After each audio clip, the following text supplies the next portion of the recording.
तो बाबू लोग अभी हम लोग कोयला के बारे में बात की, अब उसका बात करेंगे डिस्ट्रीब्यूशन के बारे में, कहाँ मिलता है, use of different variety of coal in India.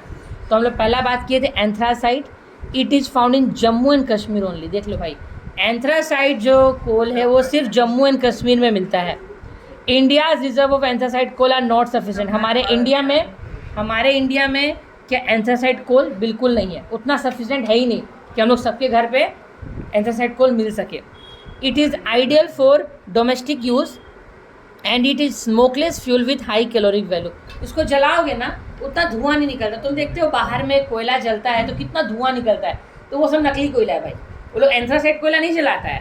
अब हाँ, वो लोग बिटुमिनस जलाता होगा या पीट वगैरह जलाता होगा, ठीक है, लिग्नाइट वगैरह जलाता होगा सस्ता ला के। हाँ, अब ये भी कोयला का कौन सा anthracite only Jammu and Kashmir only, कुछ पार्ट इंडिया का मिलेगा, ठीक है।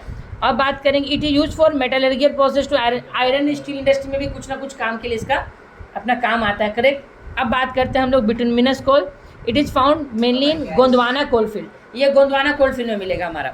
And it is use to produce coke, coal gas, steam coal and therefore coal cooking coal. इसलिए इसको हम लोग कुकिंग कोल बोलते हैं क्योंकि हर जगह काम है। बिटुमिनस अभी हम लोग बात किए थे। अब lignite, it is found in Tamil Nadu, Rajasthan, west Bengal, Kerala, Puducherry. Electricity generate के लिए बहुत काम आता है लिग्नाइट, इलेक्ट्रिसिटी जनरेट के लिए काम आता है। अब बात करते हैं पीट, तो इट ओकर on the Nilgiri mountain patches in Kashmir valley and swampy area of coastal plain. जिसको हम लोग बोलते हैं कि ये एक प्रकार का, ये तो भाई कोयला है ही नहीं, बस एक बोला है लकड़ी का उत्पादन से ये सब लोग बनाया धीरे धीरे, ठीक है ना। हाँ, बस वही वाला चीज़ है। अब बात करेंगे बाबू लोग डिस्ट्रीब्यूशन, कोयला का डिस्ट्रीब्यूशन हम लोग भी बात किए। तो रिसोर्स वाइज अगर बात करते हैं तो coal occupy the place of pride in the list of mineral resource in India. हमारे इंडिया में ना एक प्राइड वाले पोजीशन में हमारा कोयला है। India rank 3rd in the world after China and USA in coal production. फिर से एग्जाम के लिए इंपॉर्टेंट है, क्या है कि हमारा जो इंडिया है ना वो 3rd पोजीशन पे है कोयला के उत्पादन में, जबकि चाइना और यूएसए हम लोग से आगे है। और the oldest coal field in India is in Raniganj. हम लोग वेस्ट बंगाल में है, तो वेस्ट बंगाल के रानीगंज का जो एरिया है वो क्या है, बहुत ही पुराना, बहुत ही ओल्डेस्ट कोल फील्ड है। And the largest coal field in Jharia, Jharkhand.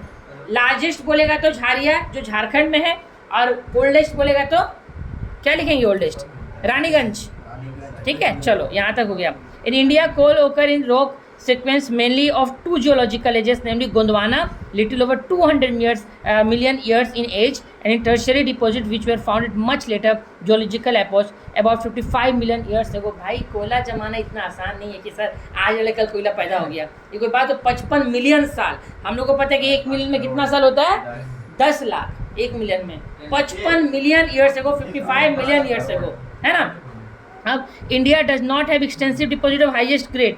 90% carbon तो हमारे पास मिलेगा नहीं, हम लोग को उतना डिपॉजिट ही नहीं है। एंथ्रासाइट कोल मिलवे नहीं करेगा। The coal of the Gondwana field हम लोग को मिल जाएगा। वो bituminous coal 50 to 80% of carbon वो हम लोग का अवेलेबल है इंडिया में। तो एग्जाम में आ सकते इंडिया में क्या अवेलेबल है, बिटुमिनस कोल। जगह पूछ लेगा कहाँ पे, तो आपको मैप में जगह बना के दिखाना पड़ेगा, इंडिया का मैप बना के उसमें जगह बताना पड़ेगा, ठीक है, क्लियर बात। अब बात करेंगे गोंदवाना कोल फील्ड क्या है, देख लो। It account for 98% of the total reserve of coal in India.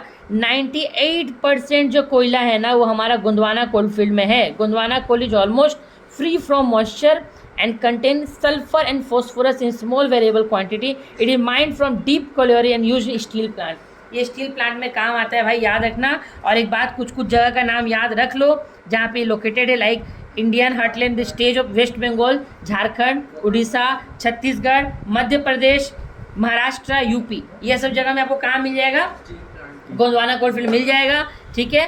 और this coal field account for 4/5 of Indian coal reserve. भाई 4/5 ऑफ इंडियन कोल रिजर्व, मतलब 5 में से 4 भाग तो इसी का पड़ा है, देखा जाए 5 में से, हाँ 4 तो गोंदवाना कोल फील्ड है।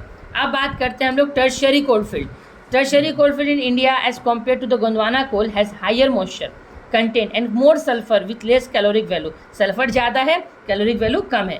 टर्शरी कहाँ पे मिलेगा हम लोग, अरुणाचल प्रदेश, मेघालय, नागालैंड, कश्मीर। तो नॉर्थ ईस्ट में चले जाओ, तो ऊपर चले जाओ, ऊपर कहाँ जाएंगे, नॉर्थ में जाएंगे, नॉर्थ ईस्ट में जाएंगे, नॉर्थ में चले गए, नॉर्थ ईस्ट में चले गए, ये सब जगह पे हम लोग को ये वाला मिल जाएगा टर्शरी कोल फील्ड। एडवांटेज का अगर बात करते हैं तो main advantage of coal are the following. क्या क्या है भाई, coal is used as a source of power for running machine, trains, ship and dynamo. मतलब पहले के गाना सुने, चल छैया छैया सुने हो? तो वो कहाँ होता है भाई? वो ट्रेन में तुमने उठा कोयला डाल डाल के उसको मलाइका अरोड़ा डांस करती है। भाई मलाइका अरोड़ा थी ना भाई, शाहरुख खान के साथ मलाइका अरोड़ा थी ना, ठीक है। अच्छा वो भी छोड़ो, गदर एक प्रेम कथा, पापे को बोलता है कौन? सनी देओल, भाई जल्दी मार, भाई लोग जल्दी जाता है। तो भाई कोयला काम आता था पहले, अभी हम लोग को सब नहीं मिलता है लेकिन काम आता है, ठीक है। तो बाबू लोग हम लोग एडवांटेज ऑफ कोल पढ़ रहे थे, तो पहला तो बता दिए कि हम लोग ट्रेन व्रेन चलाने का काम आएगा, ठीक है। दूसरा, coal is use for manufacturing iron steel, iron steel बनाने में भी ना कोयला का बहुत ज़्यादा मदद लगता है। Coal is use as a source of direct heat and energy for domestic purpose in the poultries, for building material like cement, burning of bricks and tiles and in iron and brass foundry. भाई source of heat का अगर बात करेंगे ना तो कोयला बहुत बड़ा रोल प्ले करता है, ये बात याद रखना। अब बात करें, it is use as a raw material thermal power plant, thermal power plant में भी एज अ रॉ मटेरियल ये काम करता है। सर कुछ डिसएडवांटेज भी है, तो सर डिसएडवांटेज का बात क्या है? तो अगर डिसएडवांटेज का बात करेंगे तो calorific value of coal found in India is low. What do mean by calorific value? अभी मैंने बताया था कि एंथ्रासाइड 90% है, हम लोग को 90% वाला कोयला मिलता ही नहीं, हम लोग को यहाँ पे 50 से 80% बिटुमिनस मिलता है, तो फिर 50 से 60 भी मिल सकता है, 80 तो लोग बोलने का तो बहुत कुछ हम लोग अनुमान लगा सकते हैं, हाँ, तो ऐसा कुछ नहीं है। दूसरी बात, coal reserve by scattered in small amount in India, India में ज़्यादा जगह नहीं है, तुमको पता। ओल्डेस्ट क्या था? ओल्डेस्ट क्या था? वेस्ट बंगाल में रानीगंज। लार्जेस्ट क्या था?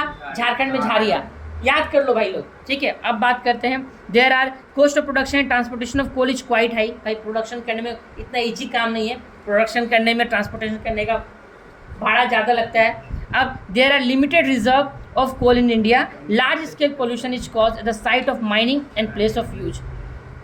रखने के लिए बहुत बड़ा जगह चाहिए, ये नहीं कि हम लोग ले जाके किसी के स्टूडेंट के घर में घुसा के रख दिए, हो जाएगा सर, नहीं होगा। कितना आएगा भाई? नहीं होगा। देखो ना, बड़ा बड़ा ट्रेन जाता है पूरा भर भर के, और उसी में कुछ लूटपाट करने आते एकदम, लेके कोयला चोरी करके ले जाते हैं, और लोग इतने बेच के पैसा कमा लेते हैं ना, तो बात है, बहुत कुछ चलता है, ठीक है। तो हम लोग यहाँ पे कोयला ख़त्म कर दिए, मतलब पढ़ के कोयला ख़त्म कर दिए। यहाँ पे कुछ जगह बाबू लोग देख लो, यहाँ पे लिखा झारखंड, उसका रिवर कौन सा? दामोदर, और यहाँ पे कोलफील्ड कहाँ का? झारिया, कानपुर। बाबू दो तो याद करना पड़ेगा, उड़ीसा में महानदी, मध्य प्रदेश में महानदी, छत्तीसगढ़ में महानदी सन, महाराष्ट्र में गोदावरी, आंध्र प्रदेश गोदावरी, तेलंगाना गोदावरी, वेस्ट बंगाल दामोदर। सबका एक एक करके आप लोग को इसको पढ़ना पड़ेगा। जैसे कि तो आपको उड़ीसा का संबलपुर कोलफील्ड, मध्य प्रदेश का सिंगरौली, छत्तीसगढ़ का सरगोजा, महाराष्ट्र का वारधा वैली, आंध्र प्रदेश का ईस्टर्न वेस्ट गोदावरी, तेलंगाना का आदिलाबाद, और वेस्ट बंगाल का रानीगंज, बर्धमान, बांकुरा। जो करना है कर लो, हम लोग का ये